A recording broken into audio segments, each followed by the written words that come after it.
दोस्तों आज हम बात करेंगे हिंदुस्तान के एक इंतहाई प्रिमिटिव, एक बहुत ही प्राचीन शहर के बारे में। इस शहर का जिक्र अथर्ववेद, महाभारत और रामायण में हुआ है।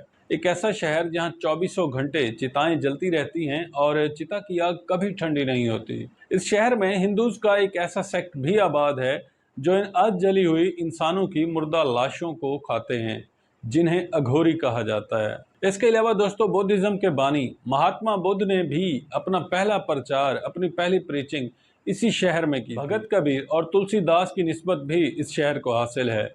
इस शहर की साड़ी और पान बहुत ही मशहूर है। यकीनन आपने गेस कर लिया होगा, हम बात कर रहे हैं उत्तर प्रदेश के एक शहर बनारस के बारे में, जिसे काशी या वाराणसी भी कहा जाता है। तो आइए दोस्तों जरा डिटेल में देखते हैं इस दुनिया के अजीबोगरीब शहर को, जिसके फैक्ट्स जानकर आपकी अकल भी दंग रह जाएगी। आगे बढ़ने से पहले वीडियो को लाइक कर दें, चैनल को सब्सक्राइब करें और बेल आइकन पर क्लिक करना ना भूलें। तो चलिए बढ़ते हैं अपनी वीडियो की तरफ। महाभारत के मुताबिक इस शहर की बुनियाद देवदास ने रखी थी।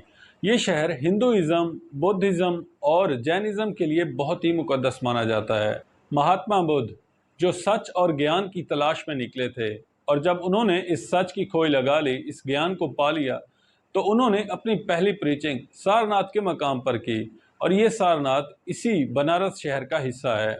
उसी सारनाथ के मकाम पर एक शिवलिंग शेप का एक स्थल बनाया गया है जो यूनेस्को के वर्ल्ड हेरिटेज में शामिल है। ये शहर जैनिज्म के लिए भी बहुत ही मुकद्दस माना जाता है। जैनिज्म में 24 तीर्थंकर हैं, यानी तीर्थंकर यानी प्रॉफिट्स हैं। और जैनिज्म के जो सेकंड लास्ट तीर्थंकर थे प्रशांता, उनका ताल्लुक भी इसी शहर बनारस से था। हिंदुइज्म में इस शहर को महादेव की नगरी कहा जाता है।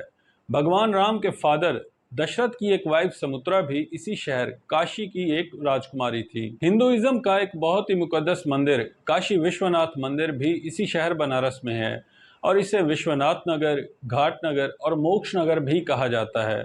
और अघोरी भी इस नगर का एक बहुत ही अहम हिस्सा है। हिंदूज का यह मानना है कि लॉर्ड शिवा ने इस शहर को खुद तामीर करवाया था और उन्हें यह शहर बहुत ही अजीज था। इसीलिए इस शहर को विश्वनाथ नगर भी कहा जाता है। विश्व का मतलब है दुनिया और नाथ का मतलब है किंग या क्रिएटर। यही वजह है कि इस शहर में हर हर महादेव के नारे भी सुनाई देते हैं। हर हर महादेव का अगर सिंपल लफ्ज़ों में देखें तो हर हर लफ्ज़ निकला है संस्कृत से। संस्कृत में हर हर का मतलब है टू टेक अवे, यानी दूर करना। तो जब ये लोग नारे लगाते हैं हर हर महादेव, तो इसका मतलब है वो ये कह रहे होते हैं कि ए महादेव हमारे दुख दर्द दूर कर। बनारस दरियाए गंगा के किनारे आबाद है और इसमें 100 के करीब घाट हैं। इनमें सबसे अहम घाट हैं मणिकर्णिका घाट, हरिश्चंद्रा घाट और दशाश्वमेध घाट। हिंदुइज्म में जब कोई इंसान मरता है तो उसे जलाया जाता है और इस प्रोसेस को अंतिम संस्कार का नाम दिया जाता है।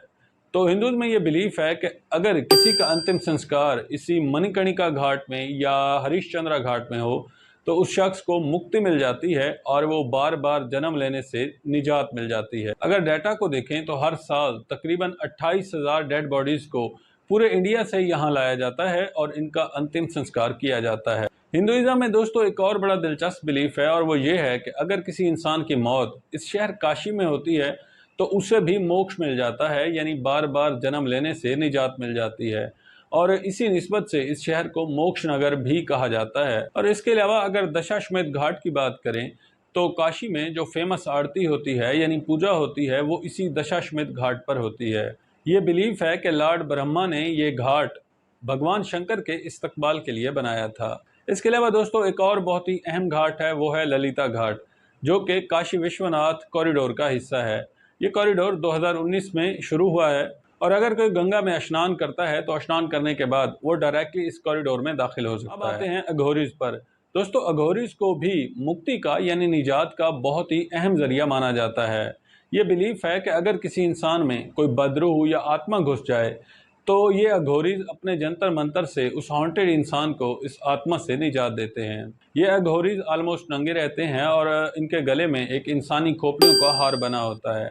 इनके बारे में ये मशहूर है कि ये आध जली लाशों को खाते हैं। मगर दोस्तों ये अघोरी इंसान की इन आध जली लाशों को हर रोज़ नहीं खाते, बल्कि ये माना जाता है कि दिवाली में पूर्णिमा की रात एक ऐसी रात होती है जब अघोरी अपने जंतर मंतर की पीक पर होते हैं और तभी वो इन मुर्दा लाशों को खाते हैं। इसके अलावा एक और बहुत ही दिलचस्प बात भी इससे जुड़ी हुई है, और वो ये है कि ये अघोरी ऐसे हर लाश को नहीं खाते, बल्कि सिर्फ उसी इंसान की मुर्दा लाश को खाते हैं जो वॉलेंटरली अपनी ये एक वसीयत करते हैं कि उनकी लाश को इन अघोरीज के हवाले कर दिया जाए। दरअसल अघोरी लफ्ज भी एक संस्कृत वर्ड अघोरा से निकला है, जिसका मतलब है फेयरलेस, बेखौफ। इन अघोरीज का ओरिजिन बाबा कीनाराम से शुरू होता है, जिनके बारे में यह मशहूर है कि वो 170 साल तक जिंदा रहे और इसी वाराणसी में ही उनका एक बाबा कीनाराम स्थल है जहां उन्हें दफनाया गया था। हालांकि ये ट्रेडिशनल हिंदू ऑर्थोडॉक्स से बिल्कुल ही मुख्तलिफ है, मगर कुछ लोगों का यह मानना है कि बाबा कीनाराम ही दरअसल लॉर्ड शिवा का दूसरा जन्म है। अगर मुसलमानों की बात करें तो इसी काशी विश्वनाथ मंदिर के एक कॉम्प्लेक्स में एक मस्जिद भी तामीर की गई थी, जो मुगल बादशाह औरंगजेब ने तामीर करवाई थी और जिसे ज्ञानवापी मॉस्क कहा जाता है। तो दोस्तों, इस शहर के फैक्ट्स बहुत ही हैरान कुन हैं। इस शहर में साड़ी का बिजनेस बहुत होता है और बनारसी साड़ी और बनारसी पान भी बहुत मशहूर है। इसके अलावा वाल्मीकि ने जो रामायण लिखी थी उसका एक आसान अल्फाज में जो तर्जमा है वो तुलसीदास जी ने इसी शहर काशी में किया था। इसके अलावा अगर मज़ीद फेमस पर्सनैलिटीज़ की बात करें तो रानी लक्ष्मीबाई जो झांसी की रानी थी, उनका ताल्लुक भी इसी शहर काशी से था। इसके अलावा अगर फेमस पर्सनैलिटीज़ की बात करें तो भगत कबीर को भी इस शहर से जोड़ा जाता है। इसके अलावा शहनाई नवाज उस्ताद बिस्मिल्लाह खान, आथर मुंशी प्रेमचंद, एक रेवोल्यूशनरी मदन मोहन मालवीय जिन्होंने हिंदू यूनिवर्सिटी की बुनियाद रखी थी, वो भी इसी शहर काशी से थे। और इसके अलावा आज के इंडिया के प्राइम मिनिस्टर नरेंद्र मोदी की कंस्टिट्यूंसी भी इसी शहर काशी से है। तो दोस्तों, उम्मीद करते हैं वीडियो आपको पसंद आया होगा। ये शहर बहुत ही कॉम्प्लेक्स है, मगर खूबसूरती इसकी यही है कि इस शहर में तमाम कम्युनिटीज़ के मानने वाले रहते हैं और ये शहर पुरअमन रहता है। मगर इसके जो स्ट्रेंजेस्ट फैक्ट्स हैं वो आपका माइंड ब्लो कर देते हैं, आपका एक अकल दंग रह जाती है। तो इस शहर के बारे में आपका क्या मानना है, हमें कमेंट सेक्शन में ज़रूर बताइएगा और जाते जाते चैनल को सब्सक्राइब करना ना भूलिएगा और वीडियो को लाइक कीजिएगा।